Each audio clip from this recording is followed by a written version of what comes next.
I know the PushPress team's been AI first for a very long time. So, what are the most exciting things that are coming out in the PushPress app where you're leveraging AI? Yes. On the push side, I think we definitely don't want to miss the bus over there.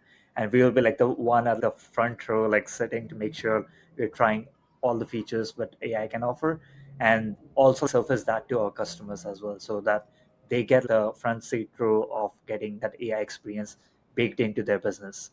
I think recently we've been launching like slowly with our selected customers, our AI agent where a gym owner can go in our application just like talk as like human like hey, I want to change the plan for one of my members, I want to change the subscription date. We had also like a couple of AI features to engage all the gym members if they're having birthday. We had a mobile app which basically has a chat integrated.